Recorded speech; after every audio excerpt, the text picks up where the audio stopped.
ಪ್ರೀತಿಯುಳ್ಳ ದೇವಜನರೇ, ನಿಮ್ಮೆಲ್ಲರಿಗೂ ಯೇಸು ಕ್ರಿಸ್ತನ ಶ್ರೇಷ್ಠವಾದ ನಾಮದಲ್ಲಿ ವಂದನೆಗಳು. ಶಾಲೋಮ್, ನಿಮಗೆ ಸಮಾಧಾನವಾಗಲಿ. ಈ ದಿನ ದೇವರ ವಾಕ್ಯದ ಧ್ಯಾನಕ್ಕಾಗಿರುವಂಥ ವಿಷಯ ಸಂಕಷ್ಟದಲ್ಲಿ ಧೈರ್ಯವಾಗಿರ್ರಿ. ಅದಕ್ಕೆ ಆಧಾರವಾಗಿ ಯೋಹಾನ್ ಬರೆದ ಸುವಾರ್ತೆ 16ನೇ ಅಧ್ಯಾಯ 33ನೇ ವಚನ. ಈ ಲೋಕದಲ್ಲಿ ನಿಮಗೆ ಸಂಕಟ ಉಂಟು, ಧೈರ್ಯವಾಗಿರ್ರಿ, ನಾನು ಲೋಕವನ್ನು ಜಯಿಸಿದ್ದೇನೆ.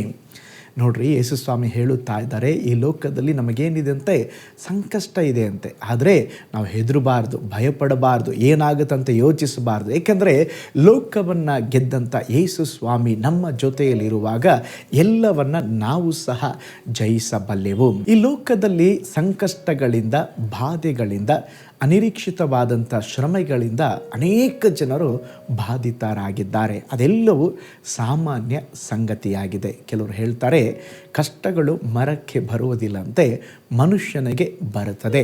ಅನೇಕರು ಕೆಲವು ಸಾರಿ ಮನಗುಂದಿದವರಾಗಿ ಆತ್ಮಹತ್ಯೆಗೆ ಯತ್ನಿಸುತ್ತಾರೆ. ನಾನು ಒಂದು ವಿಷಯವನ್ನು ಹೇಳ್ತಾನೆ, ದೇವರು ಕೊಡುವ ಈ ಜೀವವನ್ನು ದೇವರು ಮಾತ್ರ ತೆಗೆಯಬೇಕು.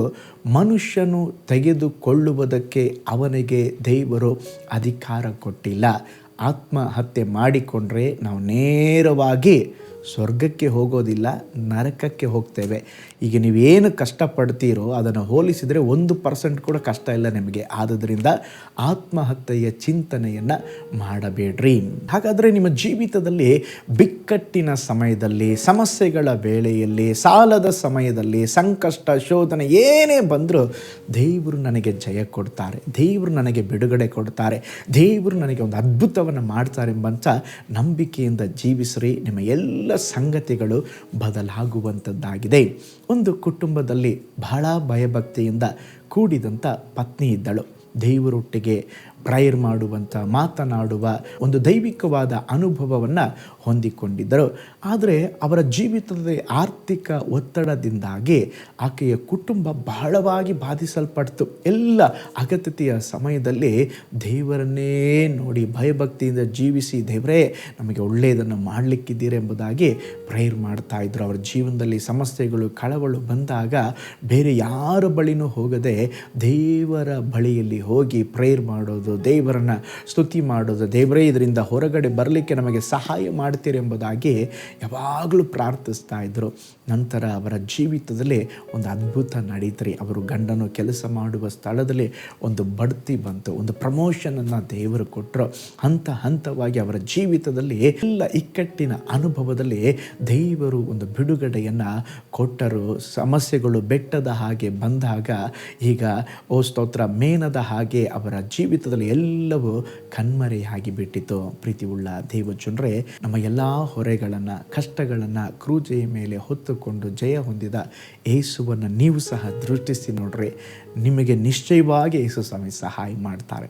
ಸಹಾಯ ಮಾಡುವುದು ಮಾತ್ರವಲ್ಲ, ನಿಮಗೆ ಬಿಡುಗಡೆಯನ್ನು ಕೊಡುತ್ತಾರೆ. ವಿಶೇಷವಾಗಿ ಸಹೋದರಿಯರಿಗೆ ಪಾಪವಾದ ಚಿಕ್ಕ ವಿಷಯ ಬಂದರೂ ಮನಗುಂದಿ ಚಿಂತೆ ಮಾಡಿ ಮಗನ ವಿಷಯದಲ್ಲಿ, ಗಂಡನ ವಿಷಯದಲ್ಲಿ ಬಹಳ ಚಿಂತಾಭ್ರಾಂತರಾಗ್ತಾರೆ. ಆವಾಗ ಆರೋಗ್ಯ ಸಹ ಹಾಳಾಗುತ್ತೆ. ಹಾಗೆ ಮಾಡಬೇಡ್ರಿ. ಏನು ಬಂದರೂ ಕೂಡ ದೇವರ ಮೇಲೆ ಭರವಸೆ ಇಡ್ರಿ. ಯೇಸು ಸ್ವಾಮಿ ಜೀವಿತದಲ್ಲಿ ಶೋಧಿಸಲ್ಪಟ್ಟಾಗ ದೇವರ ವಾಕ್ಯದಿಂದ ಅವರು ಜಯಿಸಿದ್ರಂತೆ. ನಿಮ್ಮ ಜೀವನದಲ್ಲಿ ಕೂಡ ಪ್ರಾಬ್ಲಮ್ ಬರುವಾಗ ದೇವರ ವಾಕ್ಯದಿಂದ ಜಯಿಸ್ರಿ. ನಿಶ್ಚಯವಾಗಿ ದೇವರು ನಿಮಗೆಲ್ಲ ಕಾರ್ಯಗಳಲ್ಲಿ ಸಹಾಯ ಮಾಡ್ತಾರೆ. ಕೀರ್ತನೆಯಲ್ಲಿ ಒಂದು ವಾಕ್ಯವಿದೆ, ಇಕ್ಕಟ್ಟಿನ ಸಮಯದಲ್ಲಿ ನಾನು ಮೊರೆ ಇಟ್ಟೆ, ದೇವರು ನನಗೆ ವಿಶಾಲತೆಯನ್ನು ಕೊಟ್ಟರು. ಸಂಕಷ್ಟದ ಸಮಯದಲ್ಲಿ ನೀವು ಸಹ ದೇವರನ್ನ ಕರೆಯುವಾಗ ಸಂಕಷ್ಟಗಳನ್ನು ನೀಗಿಸಿ ಆಶೀರ್ವಾದಗಳನ್ನು ನನ್ನ ದೇವರು ಕೊಡುತ್ತಾರೆ. ಒಂದು ನಿಮಿಷ ಕಣ್ಗಳನ್ನು ಮುಚ್ಚೋಣ, ಪ್ರೇಯರ್ ಮಾಡೋಣ. ದೇವರಿಗೆ ಹೇಳ್ರಿ, ಅಪ್ಪ, ಈ ಲೋಕದಲ್ಲಿ ಕಷ್ಟಗಳಿದೆ, ಸಮಸ್ಯೆಗಳಿದೆ, ನನ್ನಿಂದ ಏನೂ ಆಗ್ತಾ ಇಲ್ಲಪ್ಪ, ನೀವು ನನಗೆ ಸಹಾಯ ಮಾಡಿರಿ, ಒಂದು ಅದ್ಭುತವನ್ನು ಮಾಡಿರಿ, ಒಂದು ಬಿಡುಗಡೆಯನ್ನು ಕೊಡ್ರಿ. ಸಕಲ ಸಮಸ್ಯೆಗಳು, ಸಂಕಷ್ಟಗಳನ್ನು ನಿನ್ನ ನಾಮದ ಬಲದಿಂದ ಜಯಿಸಲಿಕ್ಕೆ ಒಂದು ಅದ್ಭುತವನ್ನು ಮಾಡಿರಿ.